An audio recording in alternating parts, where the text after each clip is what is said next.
নিয়ে আজকের এই র্যালির সম্মানিত সভাপতি, অন্যান্য দায়িত্বশীল বৃন্দ, সর্বস্তরের দিনদার ইমানদার ব্রাদারান ইসলাম, আসসালামু আলাইকুম ওয়া রাহমাতুল্লাহি ওয়া বারাকাতুহু। রমাদানুল মুবারক এর তাৎপর্য অত্যন্ত অপরিসীম। রহমত, বরকত, মাগফিরাতের মাস আপনার আমার দুয়ারে হাজির। এটা আপনার আমার নৈতিক দায়িত্ব, ঈমানী দায়িত্ব রমাদানুল মুবারকের শান মান রক্ষা করা। আল্লাহ তাআলা ইরশাদ করেন, শাহরু রমাদানাল্লাযী উনজিলা ফীহিল কুরআন হুদাল লিন-নাসি ওয়া বায়্যিনাতিন মিনাল হুদা ওয়াল ফুরকান।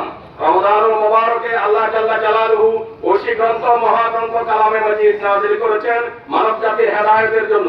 আপনাকে আমাকে হেদায়েতের অন্বেষণে কোরআনের কাছে মুহতাজ হয়ে কোরআনের ছায়াতলে এসে নিজের জীবনকে ঈমানের বলে বলিয়ান করে গড়ে তোলার জন্য আপনার কাছে আমাদের জামাত ইসলামের পক্ষ থেকে উদাত্ত আহ্বান রয়েছে।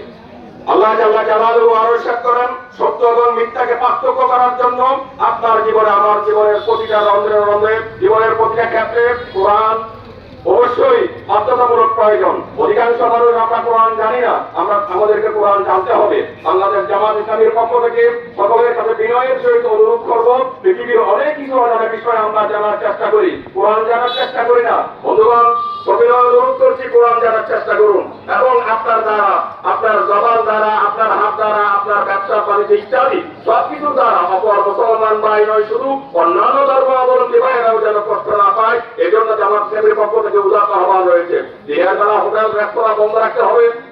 প্রকাশ্যে কেউ যেন একজন রোজাদারের সামনে কেউ যেন প্রকাশ্যে দিনের বেলা না খায়। অবশ্যই হিন্দু হোটেল থাকবে হিন্দু ভাইদের জন্য, ঠিক আছে, কিন্তু সেখানে কোনো রোজাদার, কোন বেরোজগার যেন মুসলমান পরিচিত সুনির্দিষ্ট তথ্য থাকলে, জানা থাকলে, আর সেখানে যদি হিন্দু হোটেলের মধ্যে চা দোকানে মুসলমান ভাইরা যদি খায় খাওয়ায়, তার ব্যাপারে আমাদেরকে যথাযথ ব্যবস্থা নিতে হবে। আমরা সবিনয়ে সুন্দরভাবে, ভদ্রভাবে, সুন্দরভাবে বলে দিতে চাই, অন্যান্য ধর্মাবলম্বী ভাইদের উপর আঘাত করার কোন এখতিয়ার ইসলাম দেয় নেই। তবে কোন মুসলমান যদি নির্লজ্জভাবে অমুসলিম দোকানে গিয়ে, হোটেলে গিয়ে খায়, তার ব্যাপারে আমাদের সিদ্ধান্ত থাকবে ইনশাআল্লাহ। এই ব্যাপারে আমি আমার উদ্যোতন দায়িত্বশীলদের সর্বাত্মক সিদ্ধান্ত কামনা করে আমি আমার সংক্ষিপ্ত কথা এখানে শেষ করছি। আসসালামু আলাইকুম ওয়া রাহমাতুল্লাহি ওয়া বারাকাতুহু।